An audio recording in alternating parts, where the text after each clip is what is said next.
Thank you, Matt, for such a great presentation. The question that comes to mind after the 8 great barriers is how many of our solution providers can actually overcome these barriers? Is it feasible, or is there too much innovation in cyber? And without further ado, I'd like to invite the next speaker to the podium, Mr. Hudi Zack of Verint. Now, in cyber, the name of the game is cooperation. It's an extremely saturated market, and working with our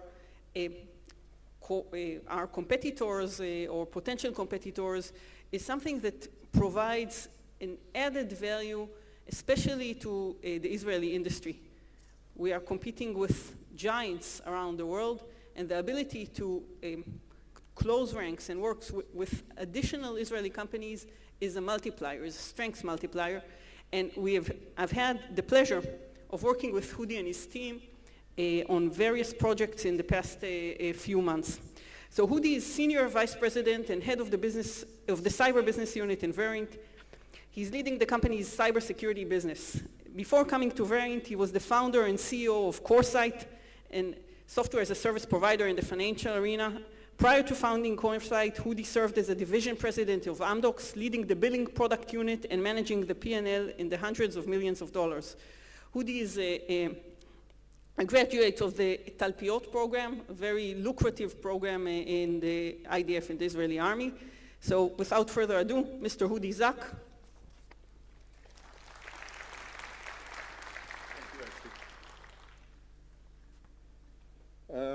Hi, everyone. Good morning. Esti talked about the feeling that there may be too much innovation in cyber and that the organization can't keep up with the rapid pace of emergence of new technologies. I'm going to talk about the shortage and the need for another type of innovation in convergence and orchestration, which can help cope with this as well as a few other important problems. So to illustrate my point, let's first, hopefully, be able, or not,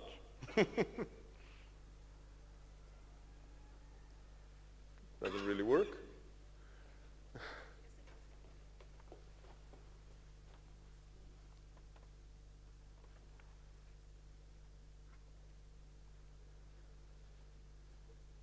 That will not be deducted from my time. I'm sure you have. Okay. Good? Hopefully. Let's see if it continues to work. Okay, so to illustrate my point about the need in convergence, let's first have a look at this picture and try to figure out what do all these items have in common. Ideas? I'm sure many of you have figured out that all these capabilities, each requiring a standalone tool only a decade ago, are all converged into a single unified platform, which we now know as a smartphone. Right, well, it goes backwards now, so see how it goes. Last year we managed to do it against one of our competitors, but this time it's going against me, so. Okay. Well, it just goes these 2 slides. You have another one? Or I'll do it from the computer and that would be it.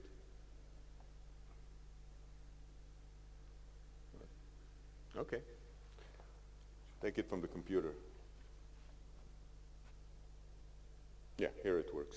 Okay, so I'll do it from here. Okay, no harm done. Okay, so all these items have all converged into a single platform known as the smartphone. And this innovation, the first iPhone, was introduced actually exactly 8 years ago in late June 2007. And since then, as we all know, have changed our lives in more ways than we can think of. The reason I'm bringing this up is to explain that the power of convergence is actually threefold. First, it's the sheer convenience of having to deal with only one tool instead of a few dozen gadgets.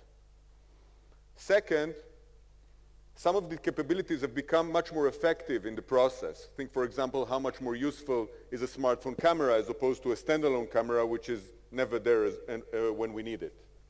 And thirdly, and maybe the most important part, this integration enables new capabilities to emerge, which never could have happened when these capabilities were separate. For example, only when you can connect mobility, GPS, and internet connectivity on a smartphone, you can get Waze, which enables us to choose our driving route, not only based on the distance, but also based on the actual traffic situation. So now back to cyber. We all know there's huge innovation on the attacker side, which the defenders are having a hard time trying to cope with. This is a drill in concentration. Okay.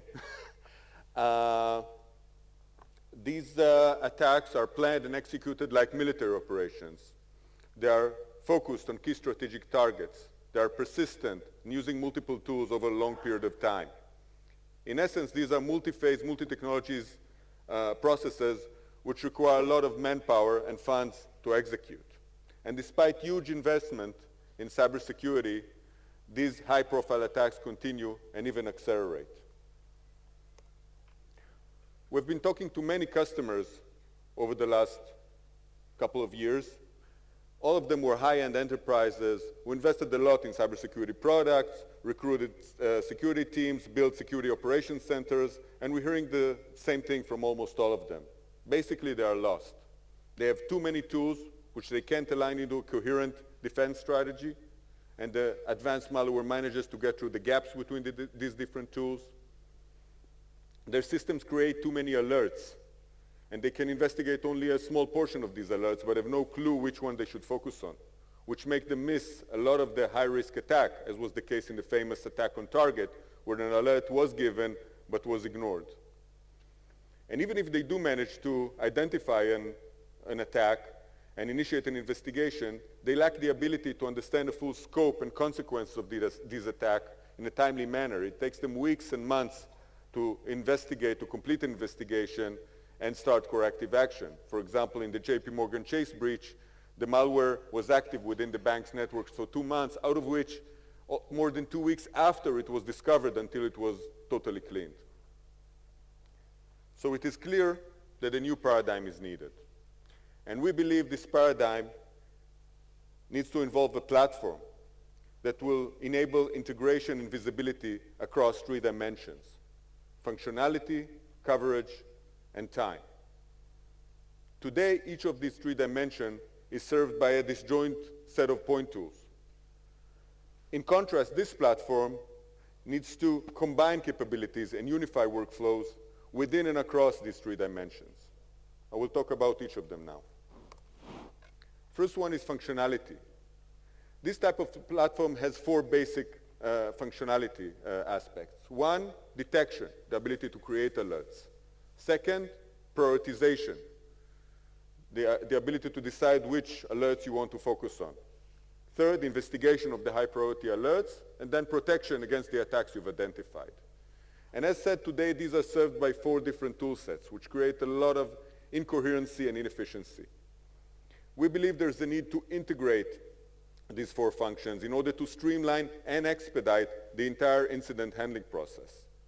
The ability to share information across the different functions and move smoothly and automatically from one stage to another is imperative to achieve this convergence, which, like in the smartphone case, can not only make each function more effective by itself, but enable new capabilities to emerge through the synergies within them.